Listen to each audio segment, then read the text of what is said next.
Hi, welcome to Synchronicity, talk radio for your mind, body, and soul. I'm your host, Marie Benard, and this is CITR 101.9 FM in Vancouver, or you might also be listening at CFBX in Kamloops, CFIS in Prince George, or online at CITR.ca, CosmicDimensions.com, EmpowerRadio.com, or on the Co-Creator Network. And we have a very special guest today.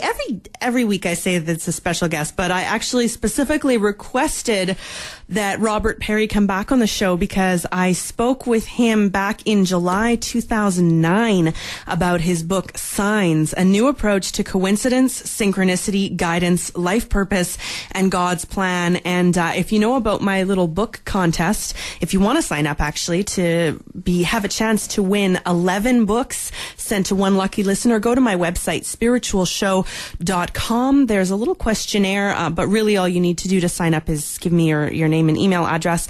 But if you know how quickly I like to get rid of books because they take up so much space in my house, you'll understand how amazing I think this book is, because I still have it since 2009, and it has been on my bookshelf, and I have saved it and not given it away or sold it or anything. So that tells you a lot about how I feel about Robert Perry's book. And I emailed him to see if he's done any additional research on synchronicities and what he calls, well, I'll have him come up on the show so he can describe it. Hi, Robert. How you doing? Good. How are you? I'm fantastic, thanks. Thanks for being on the show after it's been, 3 years now?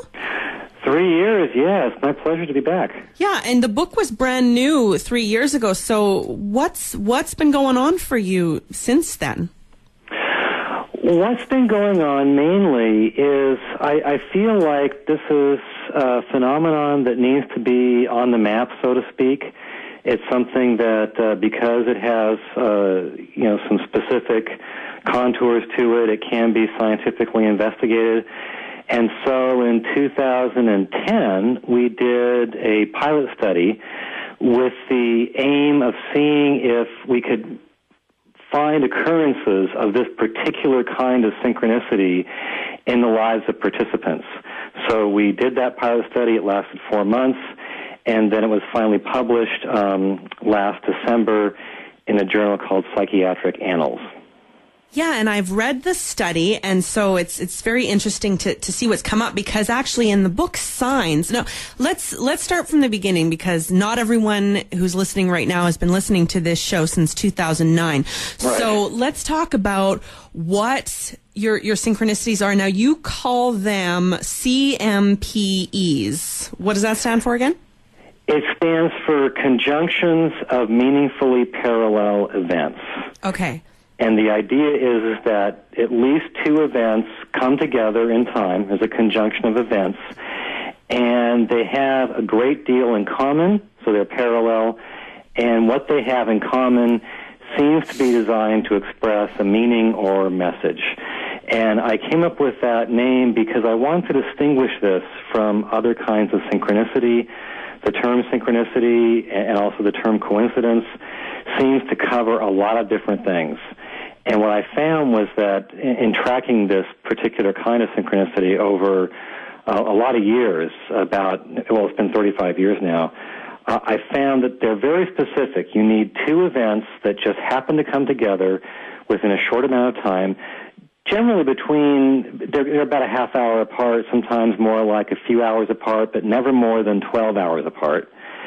And these two events have to have a lot in common, so you can make a list of usually about 6 to 10 parallels, things that are in both events, and these parallels then tell a whole story. And that story seems to be aimed at a particular situation in your life that you're dealing with, and frames that situation in a certain way, gives you a certain perspective on it.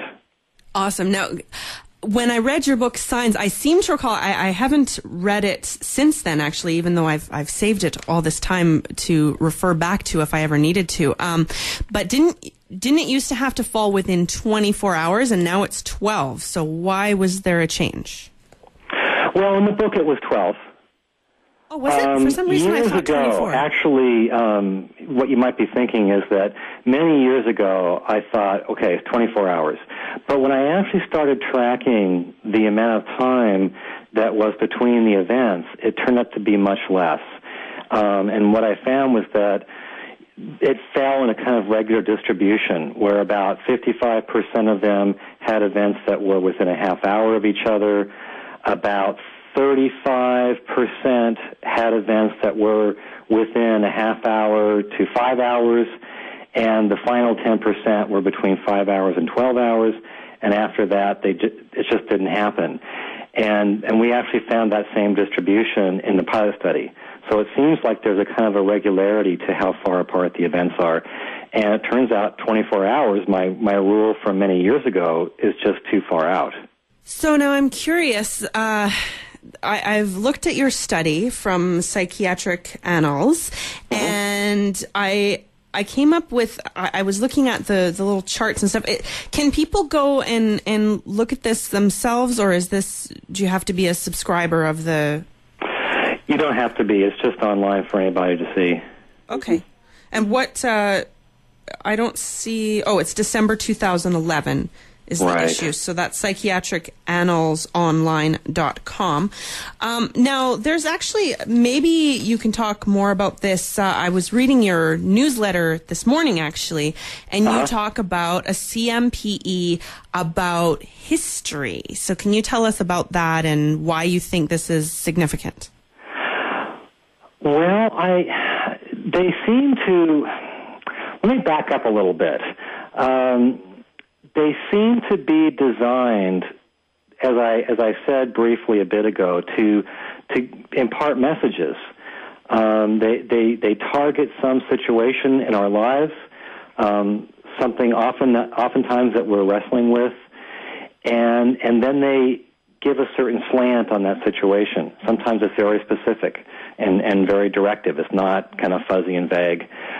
And because I'm interested in questions of science and history and so on, sometimes I'll have these CMPEs that comment on some element of history, and very often it's unverifiable what they have to say.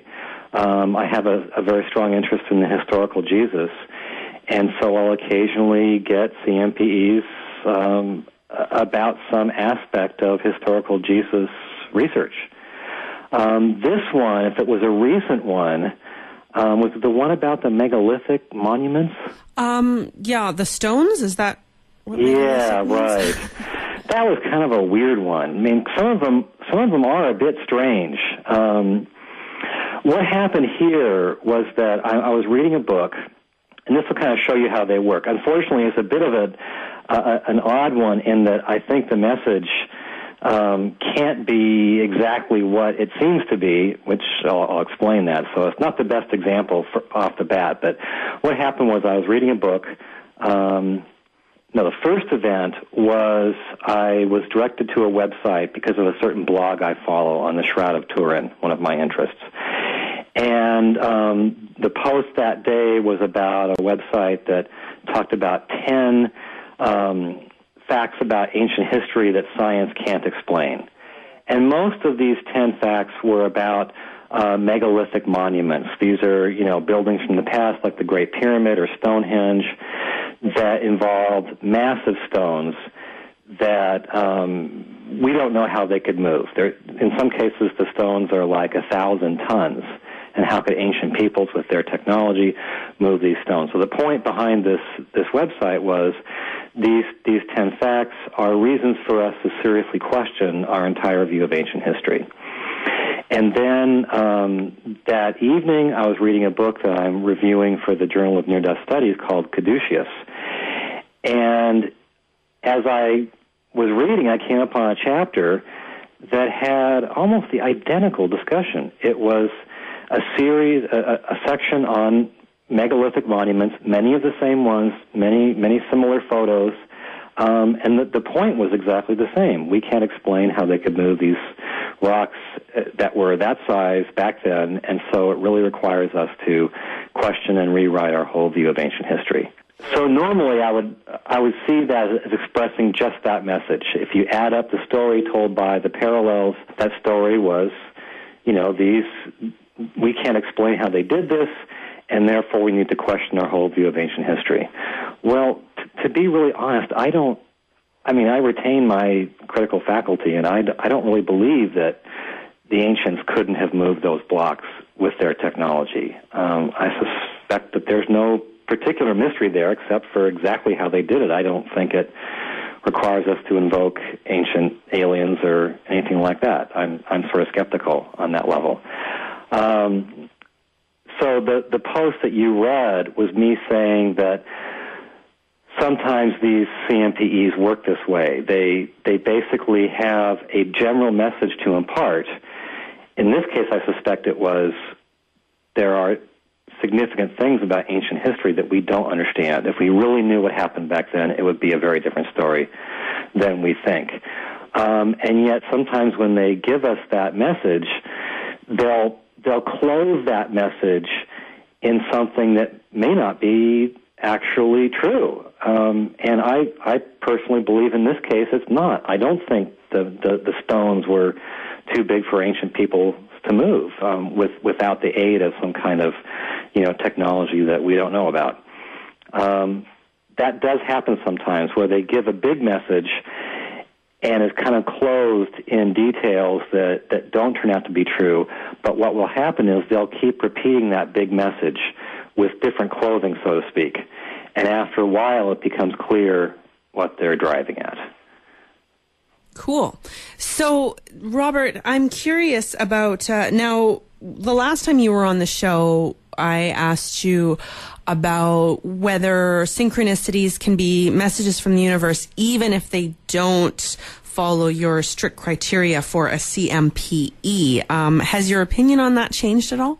I still tend to be pretty cautious. And the reason is not that I don't think that synchronicities that don't fit my model necessarily don't mean anything. I think a lot of them, I've heard stories, and I'm sure you have too, hosting the show that you do, that are just mind-blowing. And it's hard to imagine that, some of those stories were just random and meaningless. I think that there is a tapestry, at work all the time. What happened to me was the more I thought about it and the more I reflected on the ones that didn't fit my model, the more I realized it was just really hard to know. And I got cautious about committing myself in areas where it was hard to know. And so personally, I tend to have an attitude of, I suspect that there's meaning in everything that happens, but I'm just not sure what it is, and I don't want to commit myself when I don't have solid grounds to do so. And so I tend to be affirming of people feeling like something has happened to them that's out of the ordinary. And yet for myself, I mostly remain agnostic about those things. Okay. And are you, I'm going to go to a break in a moment. Are you okay if someone has some kind of synchronicity that they want to ask you about? Are you cool with taking a call? Absolutely, of course. Okay, great. So we will be back with more synchronicity in a moment. We are speaking today with Robert Perry. He is the author of Signs, a new approach to coincidence, synchronicity, guidance, life purpose, and God's plan. And you can find him. Your website is SemionPress.com? Yeah, Semeion Press. SEMEION Press.com. And that's your own little independent publishing company? Right. And Semeion is the Greek word for sign. Ooh. All right, we'll be back with more synchronicity in a moment. I'm your host, Marie Benard, and if you want to get in on a chance to win 11 free books, go to my website, spiritualshow.com, and there is a link right under my photograph where you can sign up for your chance to win some of those books. Okay, we'll be back in a moment. Welcome back to Synchronicity, talk radio for your mind, body, and soul. I'm your host, Marie Benard, and I forgot to put out that phone number. If you want to get on the air and ask today's guest a question, 604-822-2487. That's 604-822-2487. We're speaking today with Robert Perry. He is the author of Signs, a new approach to coincidence, synchronicity, guidance, life purpose, and God's plan. And welcome back to the show, Perry. Robert. Thank you. Rather, Robert. That's okay. You have two first names. Okay, so confusing. Now I had just while we're waiting to see if anyone calls in. This morning I actually experienced a little synchronicity, so I'm going to give it to you and see if it fits your criteria. I don't know if it has enough parallels for you, but so last night I posted something on Facebook about how lately I've been trying to, when I come upon a challenge, rather than getting all worked up about it, I still get worked up about things, but I try to have perspective, and I try to ask myself, what is this situation here to teach me? What do I need to learn from this situation? And so I'm focusing more on a goal of just trusting that this struggle is going to bring me to a better place in the end. And that actually was triggered by a friend of mine who had posted on Facebook about a struggle she was going through. So I'm not exactly sure what you have, like a first event. Mm-hmm. And then you need a second unrelated event. So then this morning, I was on an online dating site, and there was a guy's profile that I read, and he was talking about learning from life circumstances, and that made me remember what I had posted the night before. So I looked on it, knowing that I was having you on the show today, and on Facebook it said that I had posted that message 11 hours ago. So it fell within the 12 hours. So where do we start when we want to analyze something like this? Okay, well, you've actually started in the right place. You have a record of both events along with the time in which they happened. So there's your posting last night. There's the thing you read on the dating site this morning. You see how far apart they are. They're within the time, although they're stretching it. I find very few at the 11-hour setting. And then what I do is take each one, and oftentimes they're both written out like yours are. Sometimes I have to summarize what happened in my own words. And I'll just go through them and see what exactly do they have in common. And if it's a real CMPE, what you'll usually find is something specific jumps out at you. In this case, it's the idea of learning lessons from your challenges. Is that right? Yeah, I mean, I really don't know. I wasn't looking for an answer on this or anything. It just sort of struck me as interesting that I was having you on the show, and then it fell within 12 hours, so I wanted to ask you about it. But it wasn't like a question that I was wanting to ask the universe. Right. It needn't be. But what happens is, something will have happened, like you're posting on Facebook, then something else happens a short time later, and that something else, the second thing, contains something that reminds you of the first thing. So there's an element that both events share in common. And that element usually just, it jumps out at you, or else the whole thing just passes from memory. So the thing that both events share in common that I think is most obvious is both of you are writing something about learning lessons, right? Yes. And it was both learning lessons from life. From what life. Life throws at you. Okay. And so I'll start with that and try then to make a list of other parallels. Usually what happens is there's a very specific parallel, or maybe a few of those that seem very unlikely. And then if it's a real CMPE, those will be surrounded by a kind of a general context that's also parallel in both cases. So just articles off the internet, her for her teaching, me for some editing work I was doing, and they both involved this obscure thing called comma splices, which is an inappropriate way to use commas. And they both had an example of it. They both had 3 different ways to correct it that were the same ways to correct it. And I thought, this is really weird. That's the first thing you notice is this very specific thing, comma splices, example, how to correct it, these 3 ways. But it turns out that they were both set within this same context in both events. And it turns out we were both doing editing work, having to evaluate somebody's usage of commas, with her students, with me, a piece of writing that I was editing, and we were both appalled at the overusage of commas and having to correct it, and we both pulled this document off the internet as a means for correcting the problem. So there's that more general context that the really obvious specific parallels were set within. So what you'll expect to find, in your case, if it's an actual CMPE, is once you get past that specific thing you noticed, you're both, talking about learning life lessons from the circumstances of your lives, there will be more. There'll be other parallels, and chances are there'll be a whole context in which you're writing that's parallel. So maybe the reason for your writing is also parallel. In your case, once we get past that one parallel, I'm having trouble seeing more. Okay. Well, yeah, I mean, there wasn't a lot of parallels other than the fact that it was both something that was posted online. Right. Which is really common these days. Yeah, of course. Yeah. So that's another thing I wanted to ask you. Like you were saying, the parallels with the historical issue, the question of history. I mean, if this is something that you're really interested in and you're reading like tons of books and articles and all of that, isn't it fairly likely that you're going to come up with little synchronicities just because you've got so much information coming at you? Whereas if I was looking into something historical and I saw a synchronicity, it would be a little bit more of a coincidence. Well, it would, but in my case, I'm not actually doing that. In one situation, my interest was in the Shroud of Turin, which led me to this site about the megalithic stuff, which I don't have any interest in.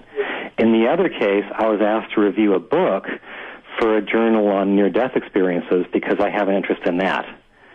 And the book happens to go into this strange chapter about these megalithic monuments. So I'm actually not, it's not an area that I read in. In both cases, I kind of got pulled over there because of some other area that I do read in. But that's the kind of thing you have to evaluate. Okay, cool. So we've got basically for my potential CMPE, and it sounds like you're saying that it's not, because first of all, it's 11 hours after the fact, which is very unlikely. Anything close to the 12-hour mark is getting kind of pushing it, right? Right. So there's a post about learning from life struggles. Right. And then, yeah, I guess, so the fact that it's both online has nothing... That's not enough of a coincidence to be noted? I would roll that into the first parallel just because it's so common these days. If it was, let's say, for instance, both instances were somebody doing skywriting with a plane, where the plane writes in the smoke in the sky. Then I'd separate it out and I'd say, there's skywriting with a plane, and both pieces of writing are talking about learning life lessons. But in your case, because it's so common to be writing online, I would just roll it all into one. Two people are writing online about learning lessons from life events. Okay, but then in your study here, I'm looking at, there's lots of little figures here. Okay, so figure number 2, comparison of the kinds of events in the study, expressed as a percentage. And actually, I wanted to ask you about this because communication was the highest instance. And I'm wondering, do you mean talking and conversation? What that category meant. Actually, nobody has asked me about those figures except you, so it's nice to be asked. Communication rolled into itself a few of the other categories. So it would be conversation, it could be a letter, it could be on the phone, it could be email communication, etc. So that's why it was such a big category. That's one reason, is because it included other categories in itself. Okay. And so then isn't that, it's significant enough that you made note of it in your study, but so you're saying that online is so common these days, but isn't communication in general really common? Yeah, and that figure wasn't really talking about things I would separate out on a list of parallels. It was just talking about what sorts of events tend to constitute a CMPE. And it was just basically to see if there was a pattern in what kinds of events. And there were some interesting patterns. Communication was a really big one. Anything that involved information was also big. Story was another big one. Basically, CMPEs tend to involve events that we would consider meaningful, have a lot of content to them.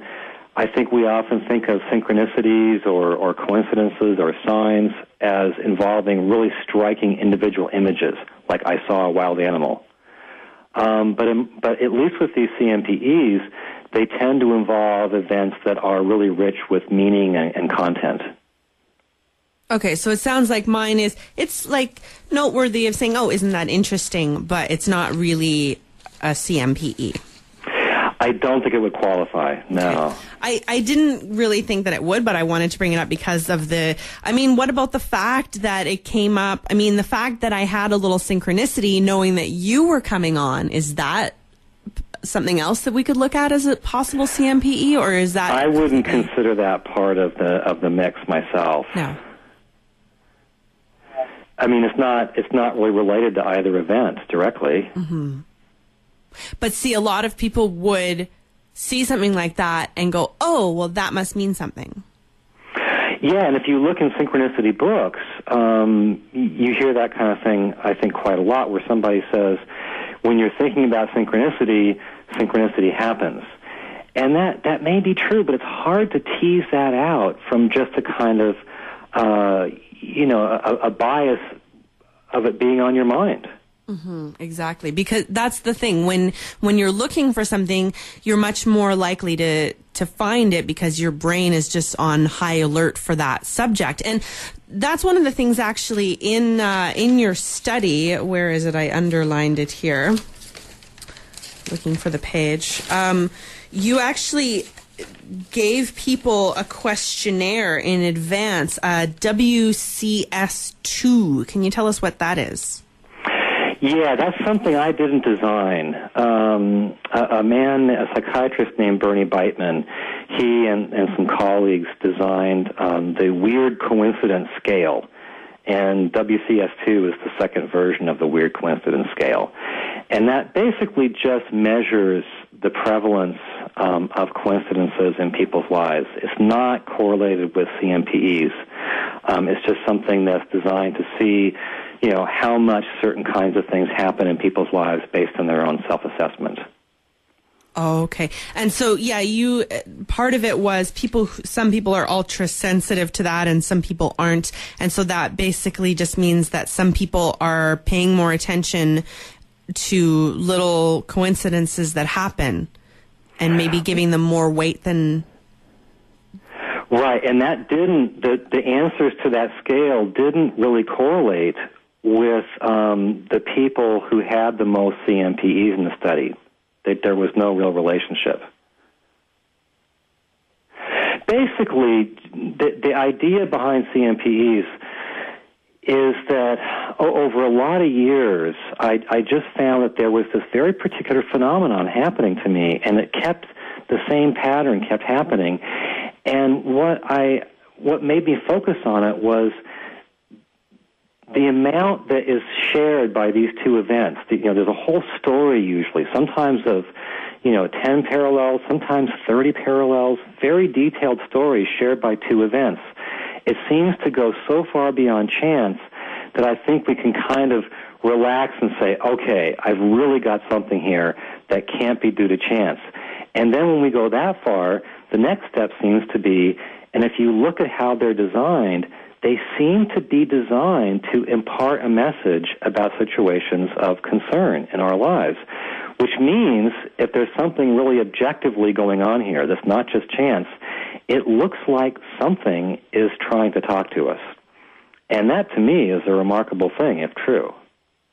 And so, Robert, I'm curious now, do you get frustrated? Because sometimes I notice I've actually become, before I started on a spiritual path, I was fairly skeptical. And then I kind of started looking into spirituality, and I became a little less skeptical and more open to possibilities. And now in the time that I've been doing this show, I've actually become more skeptical again. Still open, but I think it's important because I see so many different viewpoints, and I see people that come up with these like crazy ideas, and I feel like you have to have a healthy level of skepticism. Otherwise, you're just going to start buying into everybody's crap. And so I think it's important to have a balance.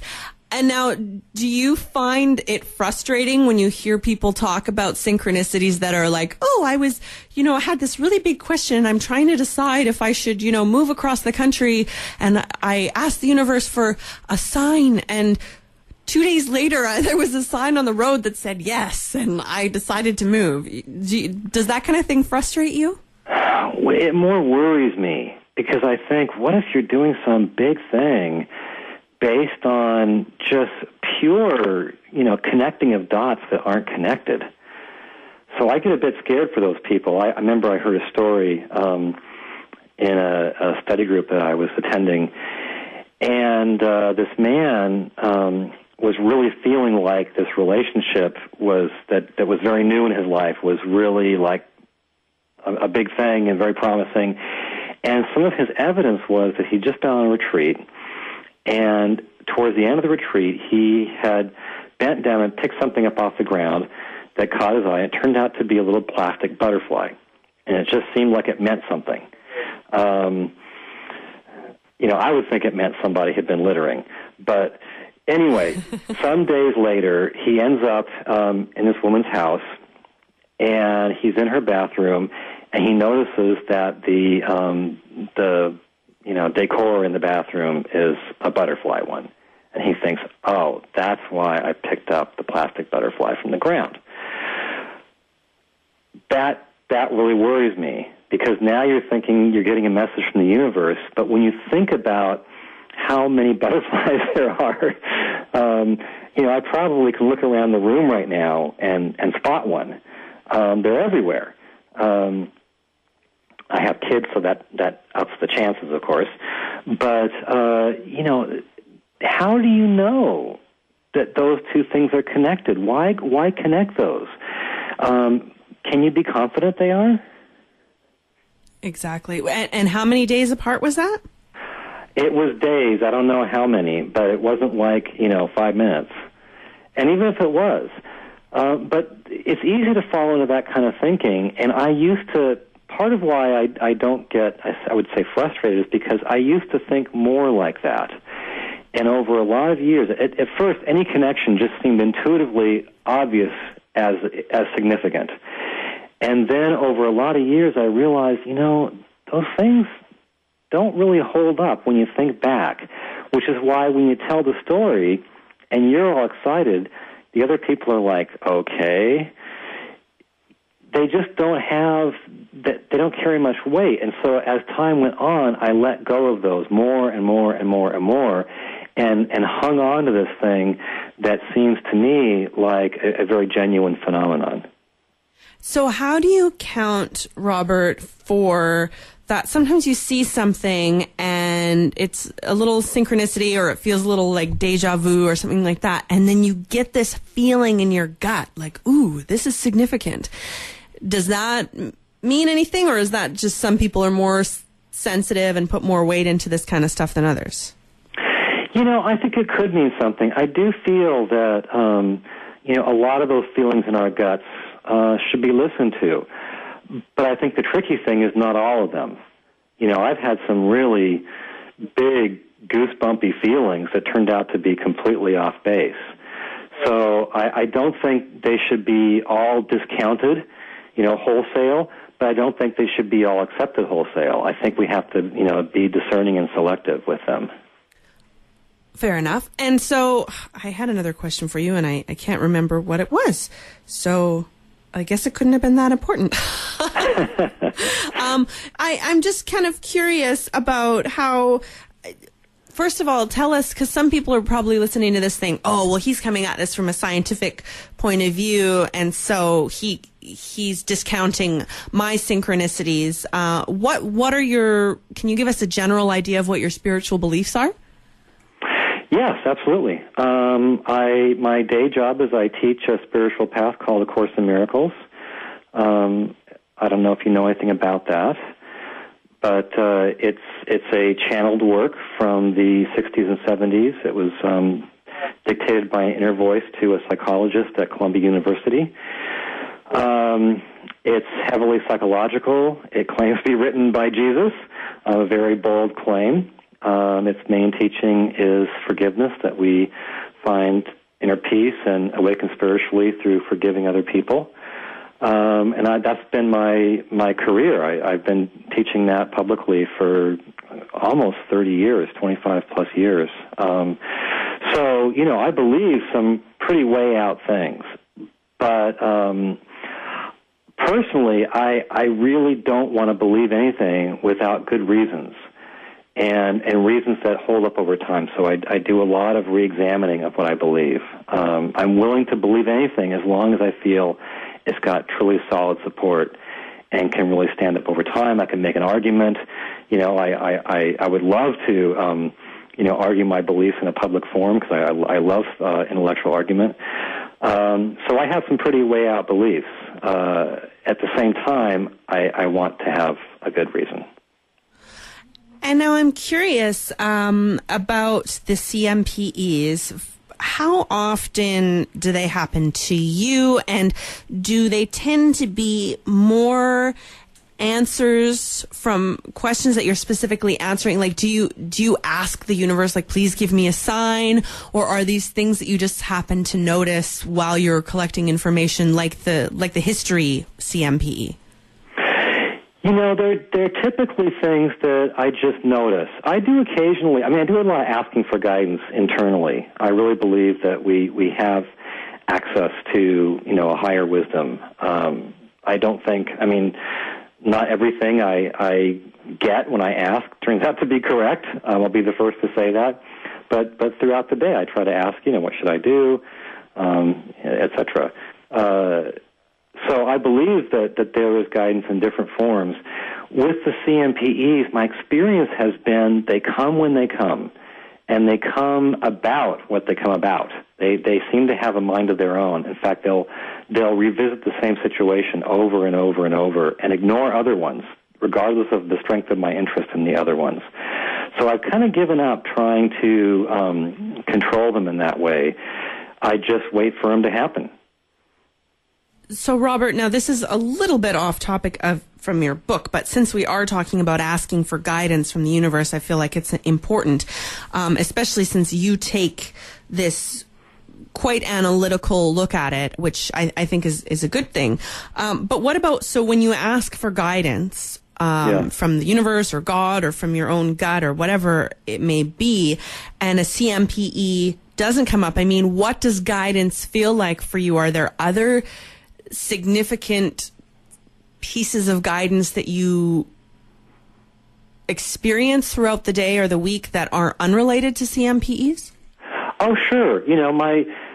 Basically what I do, and I was taught this by A Course in Miracles, is I just do a lot of quieting my mind and just asking, what should I do? What should I say? And more often than not, I don't really hear words. A lot of people do, but I just get kind of a sense. And sometimes the sense is strong, and there's even sort of there's words kind of halfway there.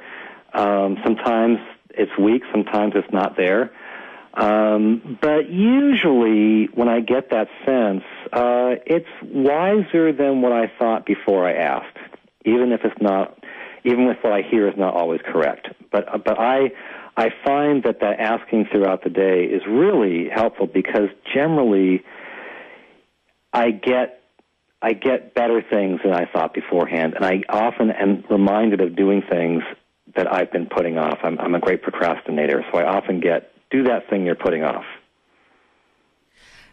So, Robert, for something big, like a move across the country or something, there were a lot of stories and examples of CMPEs in your book, Signs. Uh-huh.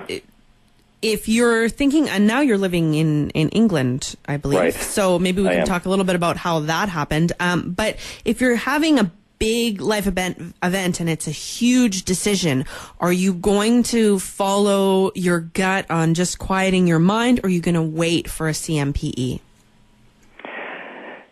For me, that's a very good question, actually. For me, I'm going to wait for a CMPE. And I'll tell you the story about moving to England. I had been living in Sedona, Arizona for 20 years, from 1990 to 2010. I married a woman that I met here in England while I was here speaking, and we had 2 children. And in about 2008, she started feeling like, it would just be better for the family for us to be in England. And I had guidance and a lot of CMPEs over many, many years about the importance of the Course in Miracles work that we are both engaged in, being anchored in Sedona and growing there over a long period of time. And so I was just adamant that we should not move, and that it was wrong. And she kept bringing it up, and finally we had a very clear CMPE say, don't close this. You've got to seek guidance about this. Because I was very close to it. I felt I knew with certainty, based on past guidance, that I needed to stay in Sedona. And so I thought, okay, we'll stay with this. And we did seek guidance. I didn't get anything definitive. And a few months later, we had a really significant CMPE that made the decision. Because what it pictured was us moving to England. And at this time, I had conceded that it would be better for our kids to be here. I did see that. There's not much for kids in a little desert town. So it pictured us moving to England, and it pictured another woman moving to Sedona to keep the Circle office going while I worked from a distance, and other people were also working from a distance, but keep the work physically anchored in Sedona for the time being. And so it solved both of my things. I felt like, okay, so this is consistent with past guidance that the work stays in Sedona, and somehow it's okay for me not to be there and just to, I just visit there and do events and trainings there, about once a year. And so we did it. And it's worked out unbelievably well. I think it actually works out better with me not there. And the other woman did move there. And it's all been really great, actually. But that was a long process that involved seeking guidance internally and really waiting for a very clear CMPE. So that's how that story goes. Thank you for sharing that with us, Robert. And it is time for a break. I have another question for you after the break. This is Synchronicity, talk radio for your mind, body, and soul. I'm your host, Marie Benard, and today we are speaking with Robert Perry. He is the author of Signs, a new approach to coincidence, synchronicity, guidance, life purpose, and God's plan. And we just have a few minutes left in the show before Parts Unknown comes around here on CITR. So if you want to get on the air and ask Robert Perry a question, maybe if you have some kind of synchronicity that's happened in your life and you want to ask him if he thinks it falls under a CMPE, which is has very strict criteria, then give us a call, 604-822-2487. That's 604-822-2487. We'll be back with more Synchronicity in a moment. Welcome back to Synchronicity, talk radio for your mind, body, and soul. I'm your host, Marie Benard, and I am doing a book giveaway. It's going to probably end sometime in September. If you want to get in on your chance to win 11 books that are from past episodes. People send me books every day, every week, and I'm going to start sending some of them to you if you are the lucky winner. So go to my website, spiritualshow.com, if you want a chance to win them. And also there is on the Facebook page, facebook.com/synchronicity radio. There's more description on the specific books that are in the pot. This time around, I'll be probably doing it every season. So, and if you get your name on the list, then I'll just enter it in every time I have a draw, and you'll have a chance to win some books. So today we are speaking with the author of Signs. His name is Robert Perry. Signs is the book, a new approach to coincidence, synchronicity, guidance, life purpose, and God's plan. Welcome back to the show, Robert. Thank you. So my question is, we talked before the break about how when you have a big, significant event, you wait for a CMPE. And for people who are just tuning in, can you give us a quick rundown again of what a CMPE is? Okay, CMPE is where you have two events that just happen to come together within hours of each other. And they're strikingly similar to the extent that they actually share a long list of parallel features that are in both events. And that list is not just a scattered list, it's a coherent story. And that story then is generally offering some kind of a slant or perspective on a situation you're dealing with, is conveying a message to you about the situation. And Robert, actually a question came up for me. Now, that average number of parallels in your work and in the study seem to be around 9. Yeah. Somewhere between 7 and 9 parallels. So if you have something that qualifies as a CMPE under your strict criteria, are there some things you give more weight to? Like, okay, this counts as a CMPE, but it's sort of a low-level CMPE, and then this one has got 12 parallels and 4 different events happened. And do you give more weight to others, or once it's a CMPE, it's significant, period? It's a good question. You know, I've been wondering about that for quite a long time, because some of them are really, really impressive, and some of them are not as impressive. You know, there are ones, generally I consider 4 parallels to be the absolute minimum, but they have to be really good, which means quite specific and unlikely. My experience thus far, I think, is that even though with the more impressive ones, they pack more psychological wallop, you could say, they just feel bigger, the significance of what they have to say, I think, is pretty much not a function of how many parallels they are. You can have one that barely qualifies and has something really important to say, and you can have one that's really stunning in terms of the parallels and has something less important to say. So from my standpoint, once it qualifies, once it gets over the bar, then I'm listening, you know, whatever it has to say. And now thank you for explaining that. And when you're looking at big life events like a move, or is it the right time to have kids or something like that, do you always wait for a CMPE, or is it only if it's something that you're actually undecided about? If you already know you want to do this, do you just do it anyway, or do you wait? You know, I don't think I always wait. I mean, you know, life's always happening. You're making decisions all the time.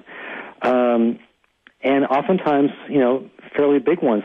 I think that I'm willing to make a big decision if I'm pretty confident it's a guided thing.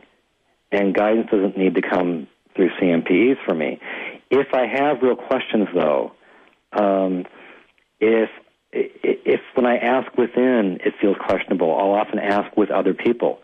And that, I think, helps with the clarity of guidance. If you all get roughly the same thing and it wasn't what you were all saying beforehand, then my confidence level goes up.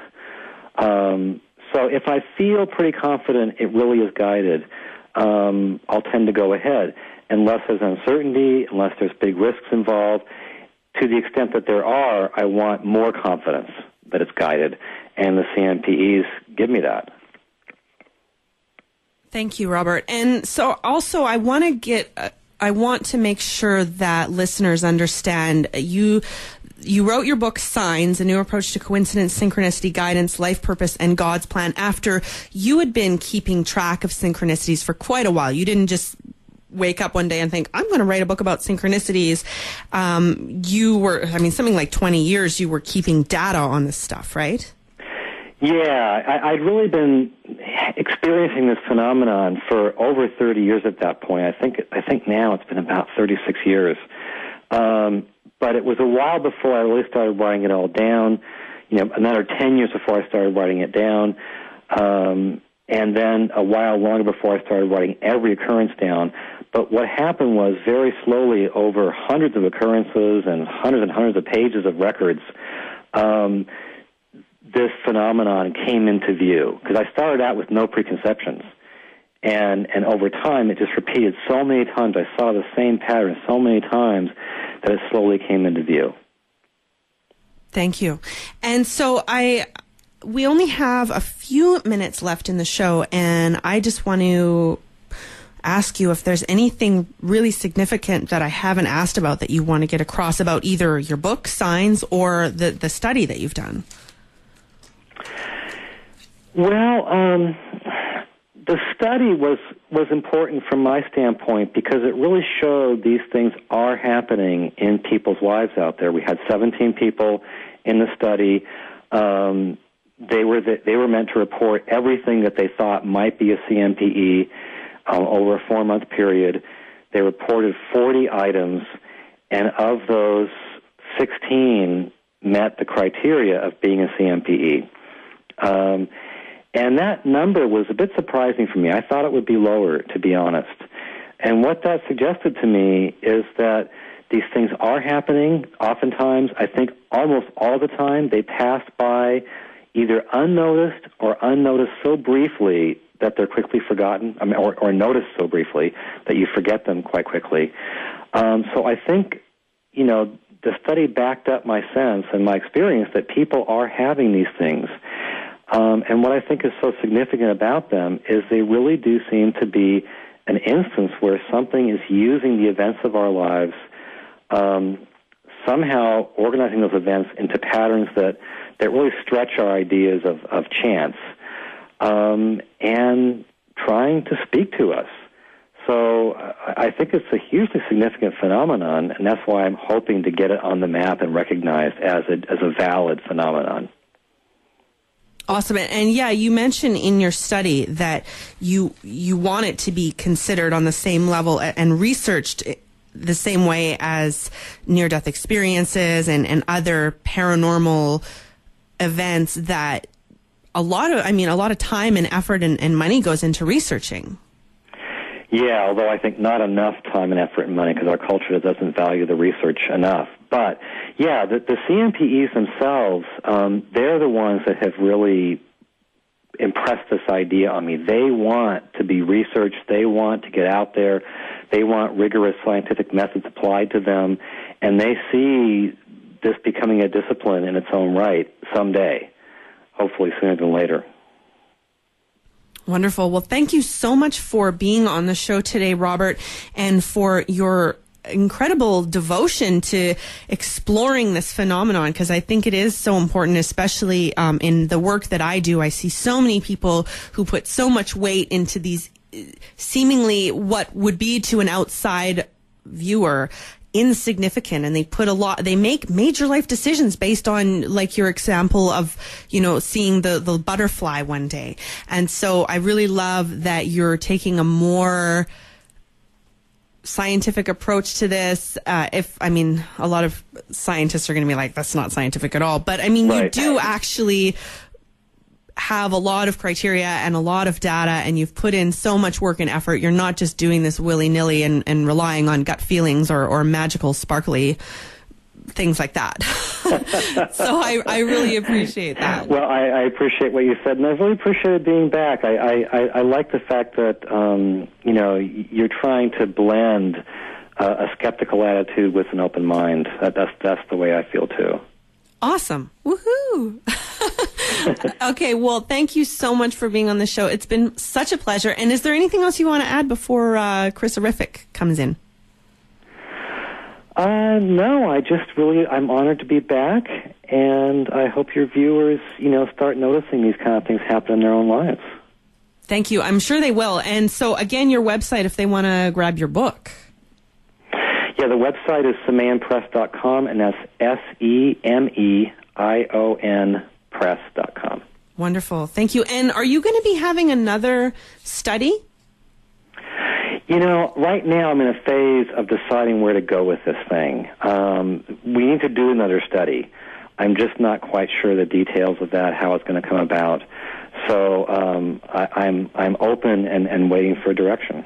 Awesome. But if people are interested in participating in the future, the way they can hear about it is by signing up for your newsletter, right? Absolutely. It'll be announced on my blog if and when it happens. Yeah. Thank you so much, Robert. Well, have a wonderful day and good luck with following the synchronicities in your life.